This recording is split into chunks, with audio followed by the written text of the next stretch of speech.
और एक उदाहरण दूं आपको, हमारे देश के करोड़ों माता पिता अंग्रेजी नहीं जानते हैं, लेकिन जब अपने बच्चों को भर्ती कराने के लिए किसी स्कूल में जाते हैं, कॉन्वेंट स्कूल में जाते हैं, पब्लिक स्कूल में जाते हैं, तो सबसे पहले माता पिता को एक ही सवाल किया जाता है, आपको अंग्रेजी आती है? अगर किसी बच्चे के माता पिता को अंग्रेजी नहीं आती है तो बहुत बेदर्दी के साथ और बेशर्मी के साथ पब्लिक स्कूल और कॉन्वेंट स्कूल वाले कह देते हैं, जाइए आपके बेटे या बेटी का एडमिशन यहां नहीं हो सकता, आप किसी और दूसरे भाषा के स्कूल में चले जाइए। हमारा संविधान ये कहता है कि हर व्यक्ति को बराबर का अधिकार है इस देश में, शिक्षा का, रोजगार का, चिकित्सा का, स्वास्थ्य का, हर तरह का अधिकार हमारा सबका बराबर है। लेकिन अंग्रेजी आने न आने से किसी का अधिकार बड़ा हो जाता है और किसी का अधिकार बिल्कुल खत्म हो जाता है। जो माँ बाप करोड़ों करोड़ों अंग्रेजी नहीं जानते, उनके बच्चों को सिर्फ दाखिला इसलिए नहीं मिल पाता कि उनके माता पिता को अंग्रेजी नहीं आती है, भले ही उनके बच्चे कितने ही होशियार हों। और फिर इन स्कूलों में तर्क दिया जाता है कि अगर आपके बच्चे को हम भर्ती कर लेंगे और उनका एडमिशन हो जाएगा, हम होमवर्क देंगे, फिर कैसे कराएंगे आप अपने बच्चों को? तो करोड़ों माता पिता इस बात से वंचित हैं कि उनके बच्चे कॉन्वेंट और पब्लिक स्कूल में पढ़ नहीं सकते क्योंकि उन्होंने कभी अंग्रेजी में पढ़ाई नहीं की। तो शिक्षा के स्तर पर अन्याय होता है, चिकित्सा और स्वास्थ्य में अन्याय होता है, जीवन के किसी भी क्षेत्र में हम चले जाएं, कोई ऐसी परीक्षा में हमारे बेटे या बेटी का सिलेक्शन हो जाए जो पूरी तरह से अंग्रेजी आधारित हो और वहां पर थोड़ा भी कम ज्यादा नंबर आ जाएं, तो बाकी सभी विषयों में बहुत अच्छा करने के बाद भी अंग्रेजी में फेल होने पर वहां सारे दरवाजे बंद हो जाते हैं। तो भाषा के स्तर पर इतनी गुलामी इस देश में है, आजादी के 63 साल के बाद भी ये खत्म नहीं हो पाई है। इस गुलामी को हम मानते हैं कि ये एक तरह का हमारा सांस्कृतिक पतन है, एक तरह का हमारा अधः पतन है, और हमारे मन की गुलामी ये ज्यादा है, शरीर की गुलामी इतनी नहीं है। अंग्रेज जब तक थे 15 अगस्त 1947 तक, तब तक तो हमारे शरीर की गुलामी थी, लेकिन अंग्रेज जब चले गए 15 अगस्त 1947 के बाद, तो ये मन की गुलामी ज्यादा हो गई है। शरीर से हम आजाद हैं, शरीर से हम स्वतंत्र हैं, लेकिन मन के ऊपर अंग्रेजी भाषा का पूरी तरह से दखल है, हमारी आत्मा के ऊपर अंग्रेजी भाषा का पूरी तरह से दखल है। हमारा मन गुलाम है, हमारी आत्मा गुलाम है एक विदेशी भाषा की, और इस गुलामी को आज नहीं तो कल खत्म करना ही पड़ेगा।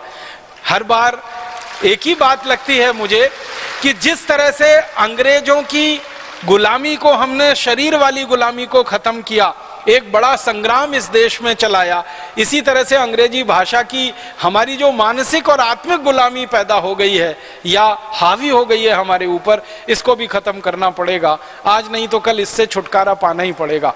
और हमारे देश में अंग्रेजी को खत्म कर देने में ही भलाई है, क्योंकि अंग्रेजी भाषा में कोई हमारी मुक्ति नहीं है और हमारा विकास नहीं है। दुनिया के तमाम देशों से विकास में हम पिछड़े हैं। संयुक्त राष्ट्र महासंघ की जो मानवीय विकास की रपट तैयार होती है हर साल, उसमें भारत का 134वां नंबर है। बहुत बार मेरे मन में ये प्रश्न आता रहता है कि भारत से भी पीछे बहुत सारे देश रहे हैं दुनिया में, उनका नंबर भारत से आगे है मानवीय विकास की रिपोर्ट में, और भारत उनसे भी पीछे है। तो कारण उसका एक ही नजर आता है और समझ में आता है कि जो देश भी भारत से आगे हैं मानवीय विकास के काम में, वो सभी मातृभाषाओं में काम कर रहे हैं, इसलिए भारत से आगे हैं। कोई विदेशी भाषा में काम नहीं कर रहे हैं। अगर वो देश भी विदेशी भाषा में अपने काम कर रहे होते तो शायद भारत से भी पीछे रह रहे होते। दुनिया में कितना भी विकास हम करना चाहें, विज्ञान में, तकनीकी में, गणित में, दूसरे सभी विषयों में, तो मातृभाषा की तरफ ही लौटना पड़ेगा, इसके अलावा कोई विकल्प नहीं है। और मातृभाषाएं हमारी कोई कमजोर नहीं है। सभी मातृभाषाओं का जो भारत में है, 22-23 भाषाएं जो हमारे संविधान ने स्वीकृत की हुई है, जिनकी मान्यता है, इन सभी भाषाओं को अंग्रेजी के साथ अगर तुलना करके देख लिया जाए तो भारत की सबसे कम शब्दों वाली जो भाषा है वो भी अंग्रेजी से बड़ी है। हमारे उत्तर पूर्व भारत के जो छोटे प्रांत हैं, जैसे नागालैंड है, जैसे मणिपुर है, जैसे मिजोरम है, आदि आदि प्रांतों में जो स्थानीय बोलियां और भाषाएं चलती हैं, उनमें सबसे छोटी भाषा को मैंने निकाल के रखा, उसके शब्दों की गिनती की, वो भी अंग्रेजी से ज्यादा है। माने भारत की सबसे छोटी माने जाने वाली भाषा शब्दों के हिसाब से वो भी अंग्रेजी से बड़ी है, तो हमारी सबसे बड़ी भाषा तो अंग्रेजी से कई गुनी बड़ी है। इसलिए हमारी भाषा में कोई कमी नहीं है, हमारी बोलियों में भी कोई कमी नहीं है। और तकनीकी शब्द जो है ना, हम चाहें तो तात्कालिक रूप से जैसे कि तैसे अंग्रेजी में ले सकते हैं, लेकिन विचार की जो अभिव्यक्ति है वो मातृभाषा और बोलियों में करके थोड़े दिन में तकनीकी शब्दों को भी मातृभाषा में ले आ सकते हैं। इसलिए कोई दिक्कत नहीं है। संस्कृत शब्दों का हम उनके स्थान पर उपयोग कर सकते हैं, क्योंकि संस्कृत के शब्द सभी भाषाओं में सामान्य रूप से मिलते हैं, क्योंकि सभी भाषाओं की उत्पत्ति संस्कृत से मानी गई है। असमिया भाषा ले लो, नगा लोगों की भाषा ले लो, मणिपुरी भाषा ले लो, उनके स्थानीय बोलियों के शब्द ले लो, गुजराती, मराठी, तमिल, तेलुगु में तो है ही है, सभी में संस्कृत के शब्द हमें मिल जाते हैं। तो संस्कृत की मदद से हम इस प्रश्न को हल कर सकते हैं बहुत आसानी से। और बहुत लोगों को लगता है कि ये अंग्रेजी विश्व भाषा, ऐसी कुछ नहीं है। दुनिया के 200 देशों में अभी जो है ना पूरी सृष्टि चलती है, माने दुनिया 200 देशों में बसती है और चलती है। इनमें से मात्र 14 देश हैं जहां अंग्रेजी है। उनमें से वो सारे के सारे देश अंग्रेजों के गुलाम रहे हैं, इसलिए वहां अंग्रेजी है। कि इसलिए अंग्रेजी नहीं है कि उन्होंने अंग्रेजी भाषा का विकास अपने यहाँ किया है।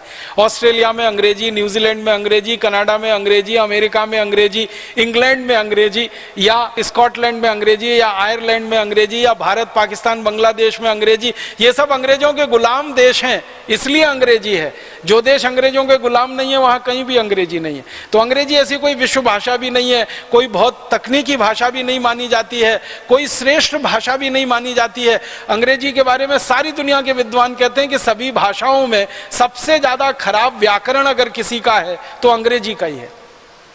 इसलिए दुनिया की जो अंतरराष्ट्रीय संस्थाएं हैं वो अंग्रेजी में काम नहीं करती। यूनाइटेड नेशंस का सारा काम फ्रेंच में चलता है, अंग्रेजी में भाषांतरित करते हैं वो उस काम को। सभी अलग अलग भाषाओं में संस्थाएं काम करती है। इसलिए अंग्रेजी के मोह में दबे रहें और अंग्रेजी से लिपटे रहें, चिपटे रहें, ये हमारे विकास के लिए बहुत खराब है और हमारी मानसिक और आत्मिक गुलामी के लिए तो बहुत बड़ा अभिशाप है। इसलिए इस अंग्रेजी की जकड़ से दूर हो जाना भारत की सांस्कृतिक विजय हो और हम ऐसे अभियान के लिए काम करें जो अंग्रेजियत के और अंग्रेजी के खिलाफ हो। ये भारत स्वाभिमान का अभीष्ट है। इसी उद्देश्य के लिए भारत स्वाभिमान है।